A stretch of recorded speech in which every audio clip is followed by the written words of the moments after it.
Hey everyone, it's Christina. Welcome back to Paranormal TV. Today I'm going to talk about Gurdon's Light, which is a story I heard way back when I was a little kid.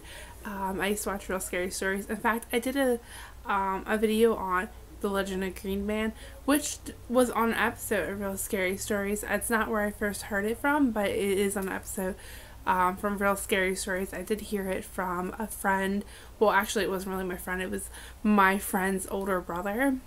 Who is the one I mentioned in the story that did go to the tunnel and say he heard weird noises that were unexplained. I don't know them anymore. It's been a very long time. I was like 5 years old because I was a weird 5-year-old who liked ghosts. Obviously not much has changed, but I heard of Gurdon's Light through Real Scary Stories. It's also called Scary But True, but when I watched it, it was called Real Scary Stories. A lot of people know it's Scary But True. I don't know why it goes by two names, but it does. And I actually think that episode is on YouTube, and if it is, I will link it down below. I was a big fan of this show as a child. Alright, so now let's get on to the actual story because I rambled a lot, and I'm sorry. So Gurdon's Light is located in Gurdon, Arkansas, and it's by railroad tracks. However, these railroad tracks are no longer there, which is so sad, right? But I hear the light is still there. I did some research and the railroad tracks are gone. They've been pulled up about 3 years ago, but I heard that the light is still there and people still see the light to this day. So not only was Gurdon's Light on Scary But True or Real Scary Stories, whatever you know it as, but it was also on Unsolved Mysteries, and I faintly remember it being on Unsolved Mysteries. So basically, Gurdon's Light is a light that appears in the distance and it's unexplained. Nobody can really explain Gurdon's Light, but the crazy thing is, so many people have seen Gurdon's Light. I feel like it's almost guaranteed that if you go there, you're going to see the light, because that is how many people have seen this light, which is crazy.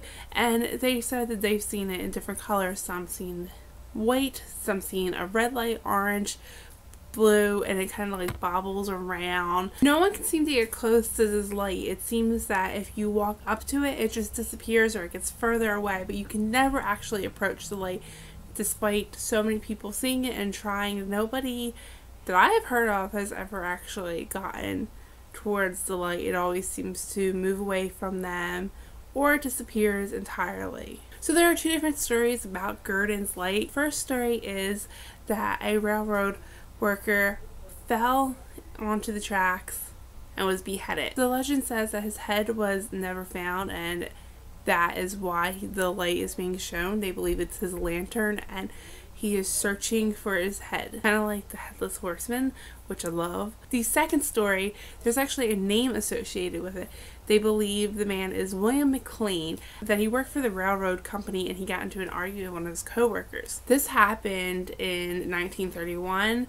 I feel like there has to be a little bit of truth to this because it's so specific. They have the name, they have the date, but they believe that in said confrontation, he was killed and his head was completely severed from his body and he is looking for his head.